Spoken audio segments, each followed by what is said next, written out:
Generic medicine जो हम कहते हैं, अभी ये अंग्रेजी का शब्द है, इसको हिंदी में कैसे समझाएं? मैं आपको बहुत सरल भाषा में बताता हूँ। तो ये जेनेरिक नाम जो दवा का जो मूल सॉल्ट है, जो इसके अंदर जो दवा है उसका नाम है, केमिकल नाम, उसका केमिकल नाम है। अब जैसे और उदाहरण अगर सरल करके बताएं इसको, तो जैसे ये लड़की दुबली पतली सी नजर आती है, तो मैं अगर डॉक्टर हूँ तो मैं इसको ये कहूँ 1 गिलास दूध सुबह 1 गिलास शाम को पिया कर।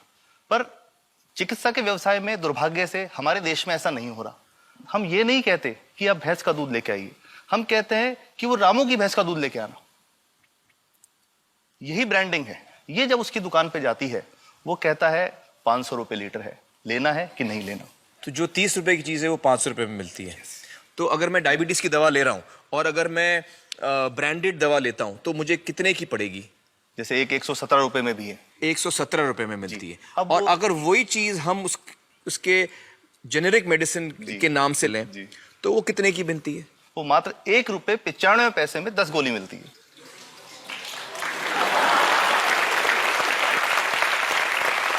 और दोनों गोलियों में कोई फर्क नहीं है किसी किस्म का? 100% समान, क्योंकि इसकी उत्पादन लागत ही इतनी है। उसका manufacturing, packaging, transport, retail margin, जो उसके मार्जिन जो हैं, जो हमारे ज्यादा वो सब मिला करके उतने की ही पड़ती है। कुछ कैंसर के मैं आपको उदाहरण दूंगा, उसमें एक ही दवा जो ब्लड कैंसर के काम में आती है, बाजार में 1.25 लाख रुपए का एक पैकेट मिलता है। 1.25 लाख का एक पैकेट जो 1 महीने चलता है। और जेनरिक में वही दवा जेनरिक में अलग अलग कंपनीज जो बनाती हैं, एक 10,200 में बेचती है, एक 8,800 में बेचती है और एक 6,500 में बेचती है। मतलब ये आपका ये कहना है कि आपके ये प्रयास से इतने कम में राजस्थान में पब्लिक को, आवाम को ये दवाएं पहुंचा रहे हैं आप इस वक्त? जी, क्या बात है। मेरा ये सवाल है कि डॉक्टर्स जो हैं वो हमारे पर्ची पर जेनेरिक नाम क्यों नहीं लिख के देते? क्यों लिखते हैं वो ब्रांडेड? जाने नहीं देंगे बाहर फिर? नहीं, सब जाने देंगे। जब एक नया मेडिकल प्रैक्टिशनर जब प्रैक्टिस शुरू करता है, तो उसके पास जो कंपनी के जो मेडिकल रिप्रेजेंटेटिव्स होते हैं, सेल्स बढ़ाने का उनका काम होता है, मार्केटिंग प्रिंसिपल के हिसाब से सेल्स एजेंट होते हैं बेसिकली। फिर वो कहते हैं साहब आप हमारी जो दवा है यही लिखना, ये बहुत बेहतर दवा है, इससे मरीज ठीक होगा। और उनको डॉक्टर्स को लिखने के लिए उनको प्रेशराइज किया जाता है, उनको टेम्प्ट किया जाता है। तो ये इसमें बहुत बड़ा कारण है जो दवा की कीमत को उसकी वास्तविक कीमत से 5, 10 गुना, 20 गुना तक बढ़ा देता है। एक बहुत बड़ा कारण है, क्योंकि हमारे पास जब हम टेंडर करते हैं तो बहुत सारे कंपनी वाले आते हैं, जो भारत की जो सबसे बेहतर कंपनियां, जिसके भी नाम वो रेपुटेड कंपनियां जिनके नाम आप ले सकते हैं, वो सभी हमें वो उसको जो 70 रुपए की है उसको 2 रुपए में, 5 रुपए में दे रही है। 30 रुपए की दवा 2 रुपए में दे रही है। इतना ज्यादा फर्क। तो कंपनी तो दे सकती है और देना चाहती है, और हमें देती भी है इतनी कम दामों में, हमें दे रही है ना, ये संभव तो है। अच्छा, मैं आपको बताऊंगा कि भारत से हम लगभग 45,000 करोड़ रुपए की जेनरिक दवाइयां प्रतिवर्ष विदेशों को निर्यात करते हैं। आप भेजते हैं दुनिया भर में जेनरिक, ये जो सस्ती दवाएं हैं आप विश्व भर में भेजते हैं? और हमारे लोगों को नहीं मिल रही। हमारे देश में महंगी है, हमारे देश में महंगी है। और अगर ऐसा है तो हमें कोई ईस्ट इंडिया कंपनी की जरूरत नहीं, हम वापस उसी दिशा में जा रहे हैं। आपने जब ये शुरू किया तो आपको कोई रेजिस्टेंस फेस करना पड़ा राजस्थान में? देखिए, जो प्रयास हम कर रहे हैं ये बेसिकली धारा के विपरीत बहने का एक प्रयास है जी।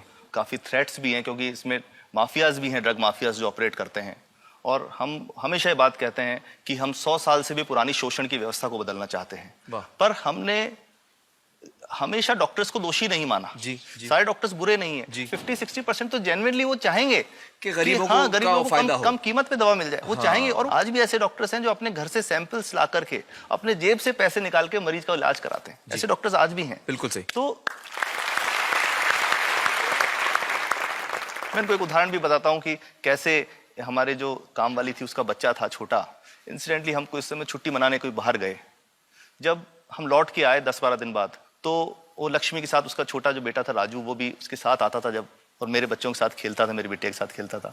तो वो लक्ष्मी अकेली आई, राजू नहीं आया। तो हमने पूछा कि क्या हुआ, तो उसने जो बात बताई कि साहब वो उसको, आप गए थे, उल्टी दस्त हो गया था।